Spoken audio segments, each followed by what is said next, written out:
아직 질병 이름 자체가 좀 많이 생소한 것 같은데요. 이 바이러스는 우리 입안이나 생식기 또는 피부에 성병으로 오해받을 수도 있을 것 같은데 생식기에 궤양이나 이런 수포성 병변은 성병이 맞습니다. 변기나 목욕탕에서 옮을 수 있다. 변기나 화장실에는 이 바이러스의 농도가 굉장히 헤르페스에 감염되지 않도록 따로 특별히 유의해야 하는 대상이 있다, 없다.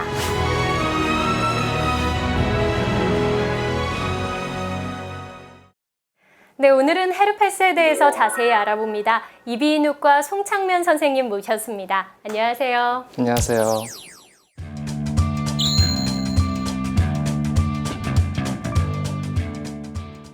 네, 우선 이 헤르페스는 아직 질병 이름 자체가 좀 많이 생소한 것 같은데요. 어떤 질환인가요? 예, 헤르페스 중에서 우리가 이제 흔하게 접하는 단순 포진 바이러스에 의한 이제 질환을 얘기합니다. 네. 이 바이러스는 우리 입안이나 생식기 또는 피부에 물집을 일으켜서 피부 질환을 일으키는 병입니다. 제가 알기로는 이게 종류가 한 가지가 아니라고 하던데 다양한 종류가 있는 건가요? 헤르페스에도? 네, 헤르페스 바이러스는 100종이 넘습니다. 그 중에서 사람에게 감염을 일으키는 것은 8종이 있고요. 그 중에서 1, 2형이 단순 포진 바이러스고, 또 나머지는 이제 수두랑 대상 포진을 일으키는 대상 포진 바이러스가 있습니다. 그럼 우리가 흔히 알고 있는 수두와 대상 포진도 헤르페스의 일종인 거네요? 예, 같은 헤르페스과에 속합니다. 오늘은 대상 포진과 수두보다는 단순 포진에 대해서 좀 자세히 이야기를 나눠볼 텐데요. 우선 1형, 2형이라고 하셨는데 어떤 차이가 있는 건가요? 네, 단순 포진 바이러스 1, 2형, 즉 헤르페스 바이러스 1, 2형은 병변이 생기는 위치가 다릅니다. 그래서 네. 1형 같은 경우에는 입 안이나 또 입술 주변, 전체적으로는 배꼽보다는 상부에 피부에 생기는 질환이고요. 바이러스 2형은 주로 생식기에 생기고 피부 쪽은 이제 배꼽보다 더 아래쪽 피부를 침범하는 이제 바이러스입니다. 그런데 2형 같은 경우에는 생식기에 많이 생긴다면 네. 성병으로 오해받을 수도 있을 것 같은데 네. 이게 오해인가요? 아니면 실제로 성병인 건가요? 예. 헤르페스 2형 바이러스에 의한 생식기의 궤양이나 이런 수포성 병변은 성병이 맞습니다. 우리가 성병으로 병원을 찾는 환자의 50% 정도는 이 헤르페스 바이러스 2형에 감염이 돼서 실제로 내원을 하고요. 성 접촉에 의해서 주로 생기기 때문에 성병이라고 보시는 게 맞습니다. 네, 그런데 이 헤르페스의 경우에 제 주위에 실제로 헤르페스를 앓고 계신 분도 여자고, 그리고 또 좀 조사를 해보니까 여자들이 많이 걸린다 이런 이야기가 있던데 실제로 그런가요? 예, 헤르페스 바이러스 2형이 여자에게 더 호발하는 것으로 되어 있고요. 2형의 경우에요? 네. 1형은 크게 차이는 없습니다. 그러면 실제로 2형이 여자에게 많이 나타나는 건데 그건 왜 그런 건가요? 예, 여자에게 2형이 더 잘생긴 이유는 남자에게서 여자로 옮기는 게 여자에게서 남자로 옮기는 것보다 더 바이러스 전염률이 높기 때문입니다. 또 남자의 경우에 이제 바이러스 2형은 재발률이 여자보다 20%가 높기 때문에 여자가 남자한테 옮을 확률이 높아지기 때문에 여자에서 발병률이 더 높습니다. 그런데 1형이든 2형이든 이게 한 번 발병이 되면 좀 많이 불편할 것 같은데 왜 걸리는 건가요? 예, 뭐 1형이든 2형이든 직접 이 구강이나 생식기에 있는 그 수포성 병변에서 나온 분비물이나 아니면은 직접 접촉에 의해서 옮습니다. 그렇다면은 감염됐을 때 증상은 어떤 게 나타나나요?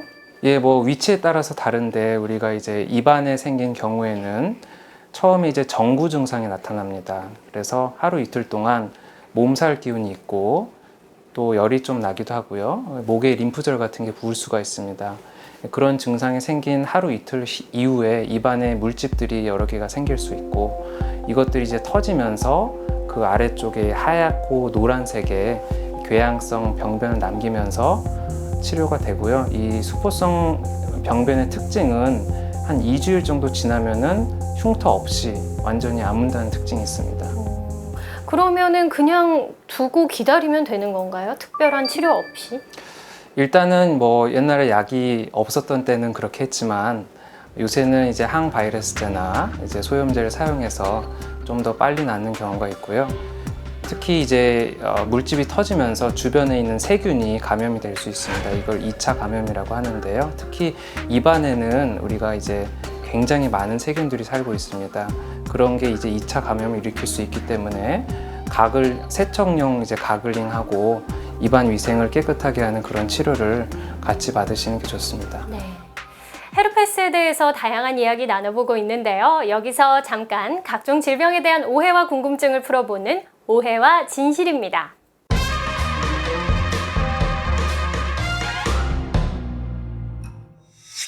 네, 오늘의 오해와 진실. 헤르페스 바이러스는 변기나 목욕탕에서 옮을 수 있다. 정말로 그런가요? 예, 실제 근거는 없고요. 네. 일단은 이제 변기나 화장실에는 이 바이러스의 농도가 굉장히 낮기 때문에 우리가 접촉함으로써 옮길 수 있는 농도가 되지 않습니다. 따라서 변기나 목욕탕에서 감염률은 거의 없다고 보시면 됩니다. 네, 이 병변에서 나온 분비물로 옮기는 하지만 변기나 목욕탕은 농도가 낮으니까 걱정은 안 하셔도 되는 거네요. 네. 오늘은 궁금증이 하나 더 있는데요. 헤르페스는 피곤하면 걸린다. 정말 그런가요? 예, 일단은 이제 헤르페스 바이러스 감염은 원발성 감염이 있고요. 이것은 처음에 그 바이러스가 우리 몸에 들어오는 걸 이야기합니다.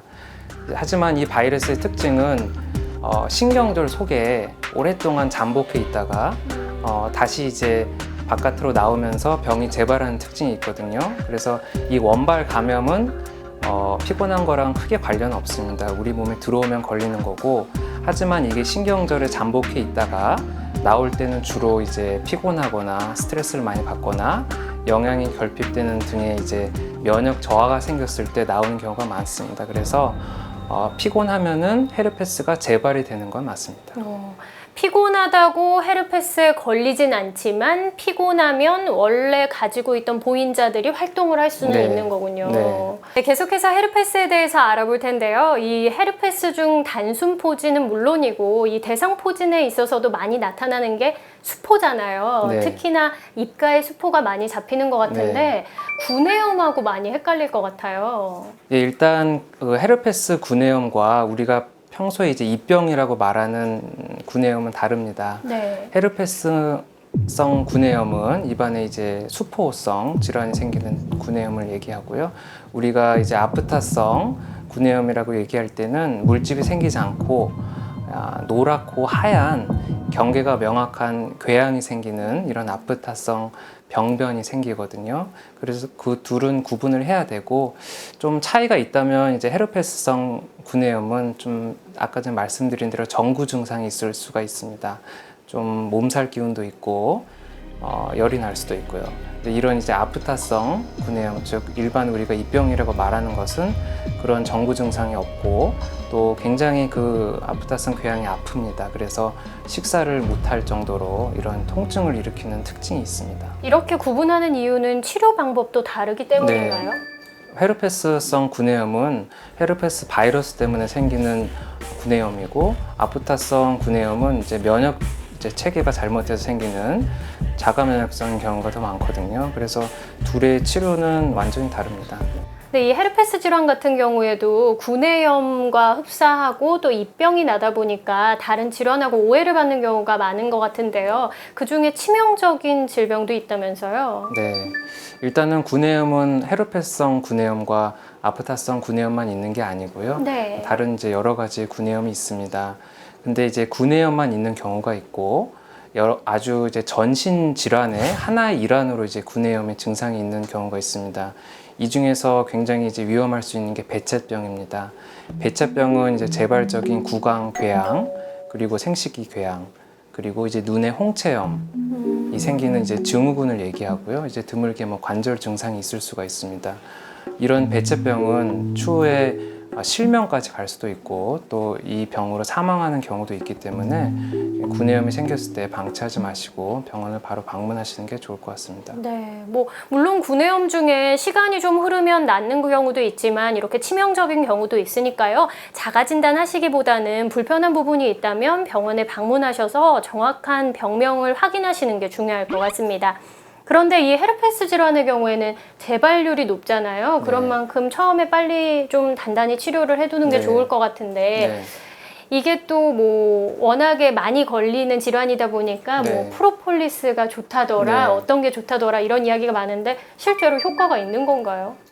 예, 뭐 프로폴리스가 그러니까 헤르페스 바이러스 2형, 그러니까 생식기 헤르페스에 효과가 있다는 이제 실험들이 있습니다. 근데 이 실험들은 아직까지는 동물 실험 그리고 시험관 안에서 이루어진 이제 실험들이고 사람을 대상으로 한 게 있긴 있는데 아직 우리가 의학적으로 확실하다라고 얘기할 정도의 그런 많은 사람을 대상으로 한 연구가 아닙니다. 그래서 확실하게 좋은 이제 항바이러스 치료가 있는데도 불구하고 프로폴리스를 굳이 사용할 필요는 없을 것 같습니다. 네, 여러분 보조식품으로는 괜찮다고 말씀드리고 싶었지만 다른 무엇보다 1차적인 치료를 받으시는 게 가장 좋을 것 같습니다. 그러면 실제로 치료는 어떻게 진행이 되고 또 어떤 생활 습관을 들이면 좀 예방을 할 수 있을까요?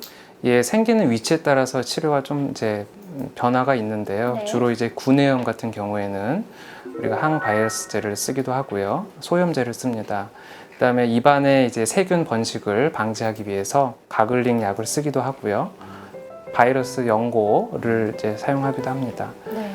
또 뭐 이런 걸 이제 예방하기 위해서는 평소에 입안 위생이 굉장히 중요합니다. 입안이 마르면 입안에 각종 이제 세균과 바이러스가 침투하게 됩니다. 그래서 평소에 물을 많이 드시고 또 입안을 촉촉하게 유지하시는 것이 좋습니다. 그리고 주무시기 전에도 가글링 정도 한 번 더 하시는 게 좋습니다. 네, 1형의 경우에는 지금 네. 설명해 주신 것과 네. 같고 2형은 좀 다른가요? 예, 이형은 일단은 뭐 병을 예방하기 위해서는 접촉을 조심하셔야 되죠. 그래서 상대방이 이제 바이러스성 병변이 있는지 없는지 꼭 아셔야 되고 본인이 그런 이제 바이러스 감염됐을 때는 꼭 그 장벽을 이용한 피임을 꼭 하셔야 됩니다. 네.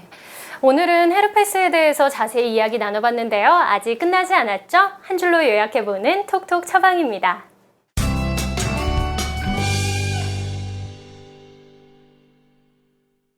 네, 오늘의 톡톡 처방. 헤르페스에 감염되지 않도록 따로 특별히 유의해야 하는 대상이 있다, 없다. O인가요? X인가요? 예, 옵니다. 실제로 이제 헤르페스성 바이러스를 가지고 있는 사람은 굉장히 많습니다. 전 인구의 한 50에서 98%가 제1형 헤르페스 바이러스에 감염돼 있고 2형 같은 경우에는 한 20에서 25%가 감염이 되는 것으로 되어 있는데요. 우리가 이제 수포성 병변이 있는 시기에는 이 바이러스 농도가 굉장히 높기 때문에 굉장히 전염력이 높습니다.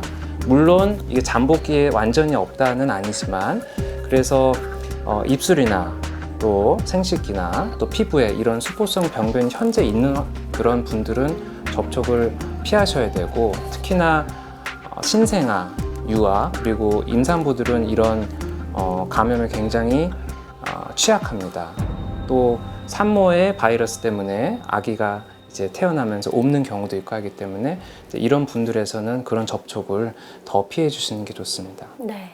우리 아는 게 힘이라고 하죠. 헤르페스 같은 경우에는 많은 사람들이 앓고 있지만 실제로 우리가 잘 알지 못해서 계속해서 전염시키고 또 재발되게 하는 것이 아닌가 싶습니다. 헤르페스에 대해서 잘 알고 그리고 잘 우리 몸을 지켜서 건강 챙기시기 바랍니다.